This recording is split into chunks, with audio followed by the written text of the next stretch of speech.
Dia kata macam memang ada saka, tapi saka tu masih tidak bertuan.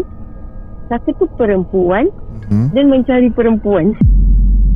Assalamualaikum, hai, saya Hafiz. Hai, saya Syuk. So, seperti biasa, Santai Chill akan membawa anda merasai pengalaman kisah Misteri.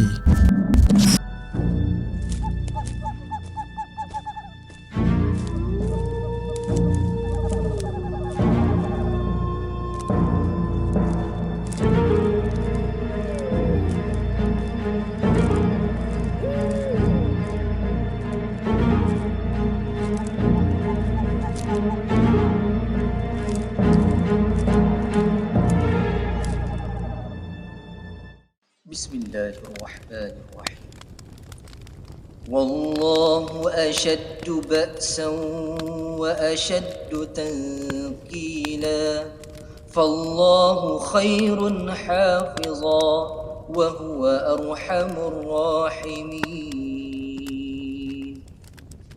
Dan yakni ingatlah, Allah amatlah besar kekuatannya dan amatlah berat azab seksanya.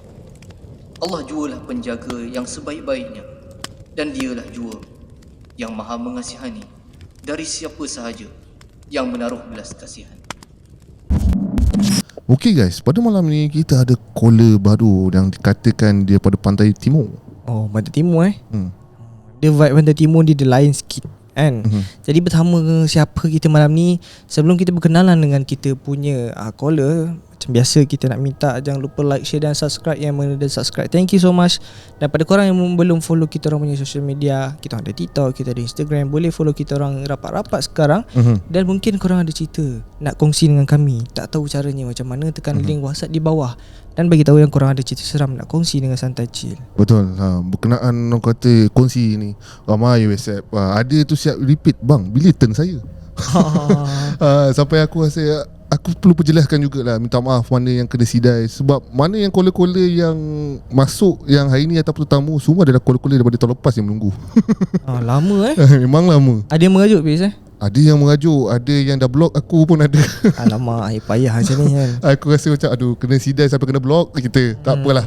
Okey, apa pun kita tak nak buang masa, kita minta juga caller pada malam ni untuk perkenalkan diri dulu. Assalamualaikum. Waalaikumsalam. Boleh perkenalkan diri Kak? Hello, hai, saya Kak Long daripada Kuantan Pahang. Kak Long ni nama timangan lah Ya, memang Along pun anak sulung Yelah. Macam saya pun Along ke. Tapi kita tak minta apa, kita tak minta duit kat orang kan. Kita nak sulung je lah. Alright. Semua bagi terima tak? Kak, malam ni cerita apa nak kongsi dengan Santai Chill? Okey, kisah yang pertama ni yang membuatkan saya macam terfikir, patutlah macam tu, patutlah macam ni, mungkin macam tu lah. Boleh saya masuk terus cerita ke? Okey, lalang tu Kak, kita terus masuk cerita yang pertama. Dipersilakan. Cerita yang pertama ni, satu hari ni saya dengan adik bongsu saya nak pergi jumpa seorang datuk ni dekat satu kafe. Okey. Kan?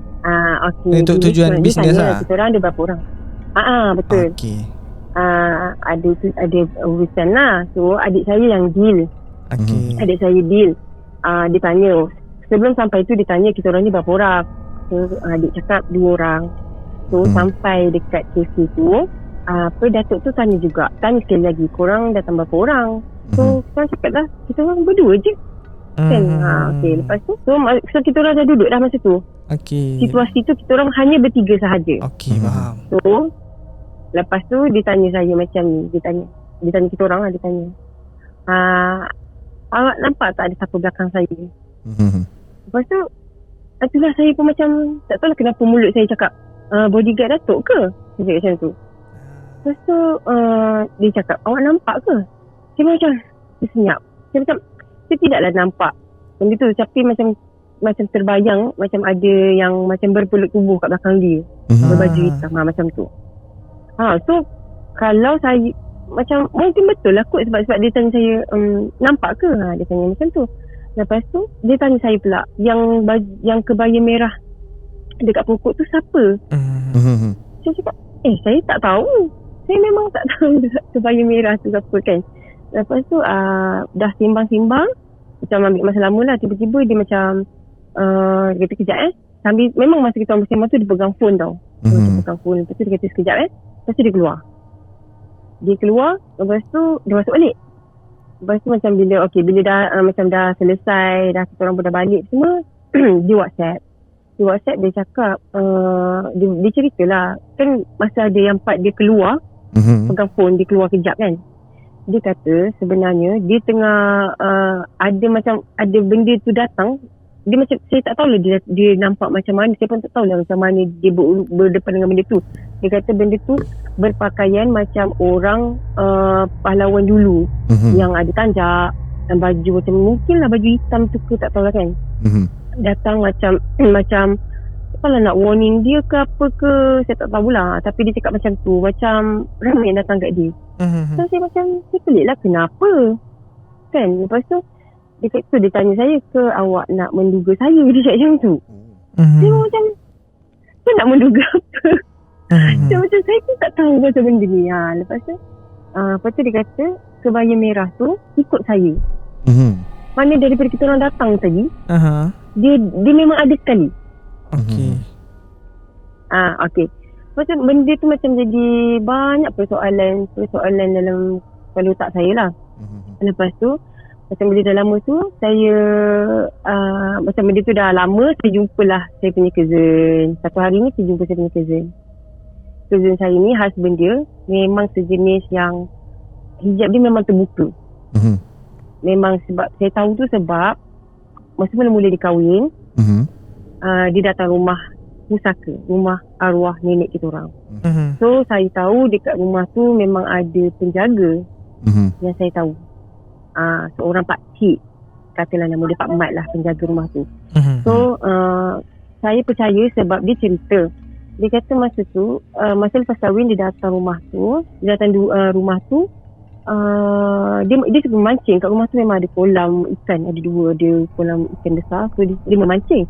So masa dia tengah memancing tu, ada pakcik ni datang dekat dia.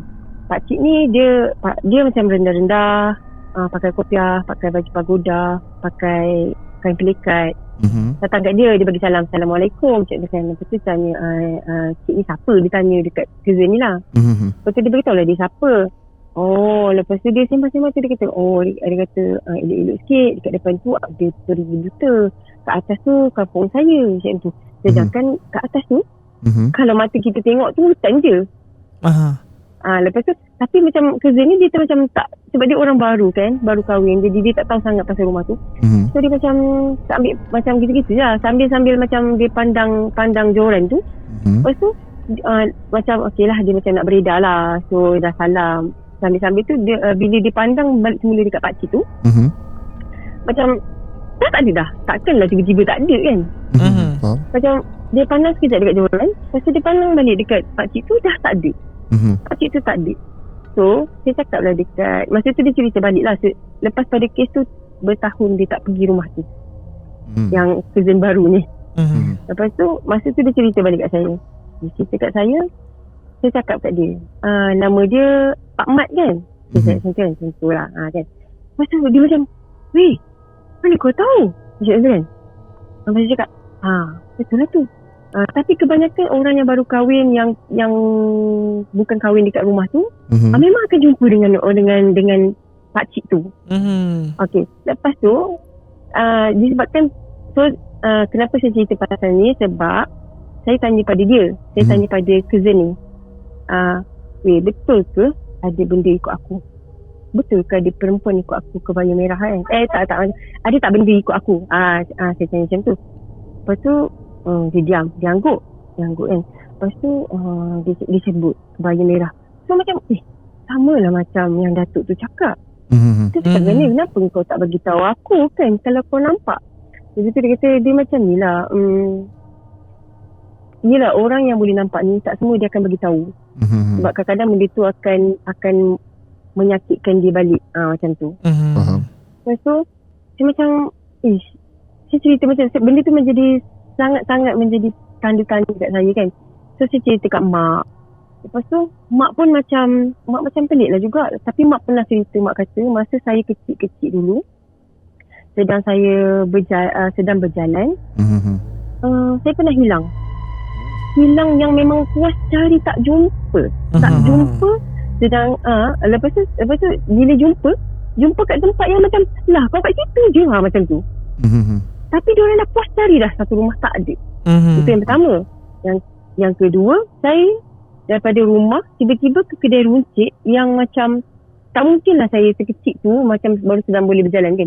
Boleh pergi kedai runcit tu sendiri. Macam mak kata seolah-olah macam ada orang yang bawa kau pergi kedai tu macam tu. Lepas tu saya macam makin lama makin macam tertanya-tanya benda apa kan. Lepas tu sampailah saya macam Datuk tu pun still juga dia pun saya pun tak tahulah sebab dia kata dia ada belajar juga lah pasal benda tu kan. Dia kata benda tu ikut awak saja. Dia kata lepas tu ikut saya tapi untuk apa? Dia kata benda tu ikut awak bila macam contoh ni saya tak tahu ini dia orang yang cakap kalau kata macam saya terlampau leka jauh daripada agama dia akan datang. Dia cakap macam tu. Kan dia macam saya tak tahu lah nak percaya ke tak percaya, saya dengar je lah.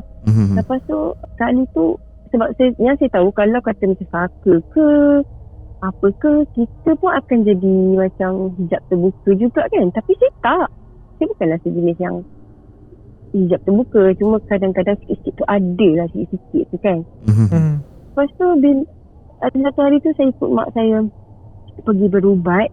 Lepas tu saya tanya, dia cakap macam ni, nak buang buat apa? Orang yang berubat tu cakap kan, nak buang buat apa? Dia bukannya duduk dekat awak, dia cakap macam tu. So macam jadi macam benda yang dia cakap tu macam sama macam Datuk tu cakap, dia hanya ikut je, dia bukan duduk dekat awak, dia macam ikut je, dia ikut dari jauh je. Satu. Okay. Lepas tu macam bersangkut pula dengan ada satu cousin. Cerita daripada cousin saya ramai tau. Cousin saya ada 72 orang sebelah mak saya. Okay, cousin saya ni dia duduk dekat Penang. Kat Kedah. Lepas tu dia tunjuklah gambar arwah moyang kita orang dekat ustaz. Dia cikgu. So dia tunjuk gambar moyang kita orang ni, arwah moyang dekat ustaz sekolah dia. Ustaz dia macam orang kata macam tengok sekali pandang je gambar tu. Tak tengok betul-betul lah, tengok sekali pandang ni. Lepas tu dia cakap macam hidup gambar ni kan. Lepas tu dia cakap dia kata macam memang ada saka, tapi saka tu masih tidak bertuan. Saka tu perempuan dan mencari perempuan. Okay. So dia macam wih, janganlah cakap benda tu dekat saya kan macam masya-Allah. Lepas tu saya macam bila saya dengar cerita tu saya macam insya-Allah ini jangan saya tak nak. Tapi macam tu lah. Lepas tu ustaz tu cakap dekat cousin saya benda perempuan tu dia benda baik tapi saya tak tahulah benda baik tu macam mana. Saya tak tahulah istilah ada ke satu baik ke tak baik, saya tak tahu kan. Tapi dia kata benda tu baik untuk menjaga. Dia cakap macam tu. Sebabnya orang zaman-zaman dulu kan memang benda-benda tu untuk menjaga kan. So macam tu lah. Sekarang ni memang dia tidak bertuan dan mencari tuan dan mencari tuan perempuan. Faham. Dan saya harap dia tidaklah mencari perempuan Kak Long kan. Okey, baik. Okey, yang masa Datuk tu nampak perempuan kebaya merah tu Kak, adakah perempuan tu kata berupa watak ataupun muka dia macam kemelayuan, berpakai tudung semua? Okey. Yang pasal rupa dia, Datuk tu tak bagi exactly ke dia macam mana lah, tapi dia cuma cakap pakai baju kebaya merah. Tapi bila saya tanya yang suami cousin tu, sebab dia memang hijab dia memang sangat terbuka lah. Sebab dia dah banyak kali pergi berubat pun tak boleh tutup. Saya tanya dia tanya saya balik. Dia tanya saya macam ni, kau nak tengok ke? Dia cakap kan. Dia nak bukis. Saya tak tahu kenapa kita tengah sembang ni ada macam-macam bunyi dekat atas sini saya. Alamak. Bunyi tadi bukan bunyi anak lah. Dia apa lah. Aduh, seorang tu. Okey. Tak apa, teruskan dulu. Okey. Tak ada apa. Okey, lepas tu dia kata kau nak tengok tak? Saya kan. Lepas tu saya cakap macam ni, sisi buruk ke sisi cantik? Kalau sisi buruk aku tak nak tengok. kalau sisi cantik tu boleh lah nak tengok lah kan. Pasal dia lukis. Dia kata macam ni lah muka dia. Dia pakai selendang. Pakai kebaya merah, pakai selendang. Muka dia runcing tau. Muka dia runcing, hidung dia mancung, mata dia sepek, dagu dia tajam sikit macam tu. Putih-putih. Dia ada hantar gambar lukisan tu. Oh, dia lukis Dia lukis. Tapi saya berdebar juga nak terima lukisan tu. Tu saya tanya kalau macam buruk tu saya tak nak tengok lah. Bukan menghantui pula. Betul. So benda tu masih sampai sekarang ke macam mana? Akak dah dapatkan solution rawatan ke? Yang terbaru tu lah yang saya ikut mak saya pergi berubat tu. Saya tanya dia kata buat apa nak buang? Tak ada benda nak buang. Dia cakap macam tu. Pula macam, kan. Lepas tu saya ada sekali tu saya ada dengar satu cerita macam dia pun ada kes macam sama. Dia tak tahu yang dia ada benda ikut. Lepas tu dia macam dia tak nak ambil tahu. Macam lantak lah, kita pun tak ada buat ritual apa-apa, kita tak ada janji apa-apa. Betul ke? Lantak dia lah macam tu. Mula-mula saya nak ambil pendekatan macam tu. Tapi bila macam banyak cerita macam ni, saya jadi macam nak tahu. So sekarang ni macam taklah, saya buat tak tahu je. Saya tak tahulah. Faham. Macam mana nak ni kot ada orang yang ada pengalaman macam ni, boleh share apa yang patut saya buat tu. Ya, benda tu baru nak cari tuan kan. Jadi nak rawat pun tak ada guna. Benda tu kita tak ada apa-apa perjanjian. Betul. Okey. Sebab dia bukan duduk dekat saya. Dia just ikut je. Faham. Mungkin dia bukan ikut saya seorang je. Kan? Mana tahu? Betul juga. Ke akak ada selalu dengan siapa? Keluar tu, perjalanan tu, selalu je dengan siapa? Macam mana? Sorry? Okay, macam contohlah benda tu yang orang selalu nak ada nampak benda tu pakai baju warna merah kan. Selalu akak tu keluar seorang-seorang ke atau berteman dengan adik ke contoh? Kalau dengan adik, dengan seorang pun ada. Pasal seorang. Faham. Dan tadi yang masa akak cerita tadi yang orang kata berpakaian baju Melayu, orang lama, Perdeka semua kan. Dia pada mana maksudnya? Adakah daripada pihak akak sendiri ataupun daripada pihak datuk tu yang datang sebenarnya? Of course bukan daripada pihak datuk. Sebab benda tu pergi macam saya tak tahu lah, dia pergi macam cakap serang tu macam dahsyat pula kan. Macam pergi berjumpa dengan datuk tu. So okay, bila dia sebut pasal yang berpakaian bertanjak macam tu, saya teringat masa tu kita sekarang ni rumah pusaka tu mak saya duduk tau. Mak saya baru lagi duduk 2019 baru ni mak saya balik duduk kat kampung tu. Lepas tu sebelum ni memang banyak pokok buah je kat belakang rumah tu. So dah ditebang untuk buat rumah lain kan. So adalah macam diorang ambil gambar. Lepas tu dalam gambar tu macam adik saya nombor 3 memang sejenis yang boleh nampak. Dia memang hijab terbuka juga. Tapi adik perempuan saya tak nampak pun yang kebaya merah tu. Faham tak? So sama je. Kau tak nampak? Dia kata aku tak pernah nampak. Adik saya memang jenis hijab terbuka tapi tak pernah nampak. Sebab tu saya tak tahu. Okay, lepas tu bila dah ada gambar tu, adik saya dengan adik ipar saya dia cakap yang nampak macam ada orang memang dia orang nampak perkampungan kat belakang tu. Saya memang tahu dengar arwah wan cerita dulu sebelum ni memang kat belakang tu memang ada lah perkampungan dia orang kan. Pas ambil gambar tu dia kata dia nampak lah orang yang bertanjak pegang lembing. Dia nampak macam tu. So, bila Datuk cakap tu saya teringat cerita tu. Tapi apa kena mengena? Faham tak? Saya tak faham jugalah. Menjadi tanda-tanya lah. Faham. Apa yang aku faham dalam cerita ni kan, maybe daripada apa yang menjaga keluarga apa yang menjaga keluarga Kat. Okay. Apa yang aku faham lah cerita Kak Long sendiri kan, apa yang menjaga Kak Long ni sendiri sebenarnya daripada kampung sana. Dan Datuk ni maybe dia ada orang kata berilmu. Bila benda tu datang dia ibarat macam nak attack ataupun protect Kak Long sendiri lah apabila berhadapan dengan Datuk tu. Kita pun tak tahu Datuk tu ada ilmu bagaimana kan. Dan aku rasa maybe keturunan Kak Long sendiri maybe ada perjanjian mana-mana dengan orang kata kampung sana. Sebab relate lah apa yang disampaikan pada hari ni kan. Allah alam yang tu. Tapi yelah benda tu dah lama. Kita generasi sekarang ni mana nak tahu sangat kan. Salah silap yang dulu-dulu apa perjanjian dia buat. Okey, baik Kak. Itu cerita yang pertama. Ada cerita yang kedua? Yang kedua berlaku masa bulan puasa. Bila tu? Tahun 2000 sama ada 2017 2018 macam tu. Alright. Okay, baik. Kita ni masa tu selepas masa bulan puasa, selepas sahur, saya tak tidur mengaji lah sikit kan. So bila dah pukul 8 tu mata saya berat sangat. Mata saya berat macam ya Allah ngantuknya. Sebab masa tu dah tak ada orang kat rumah, semua senyap, tak ada orang kan. So ya Allah beratnya mata saya. Tapi adik saya ada masa tu, tapi dekat bilik lain. Lepas tu saya tertidur. So masa saya tertidur tu, saya rasa saya macam mimpi yang mimpi tak elok lah. Mimpi yang tak tahu nak cakap ada binatang apa semua. Mimpi yang pelik, memang sangat pelik. Lepas tu bila ujung ending mimpi tu, saya memang betul-betul rasa kena peluk tau. Saya kena peluk. Memang rasa. Lepas tu kita bila dah kena macam tu, kita memang macam nak cakap, berusaha untuk melepas lah kan. Macam tu kan. Lepas tu bila saya terlepas macam tu, dalam masa yang sama, macam saya antara sedar tak sedar, daripada tepi pintu ini saya rasa macam saya dah sedar tau.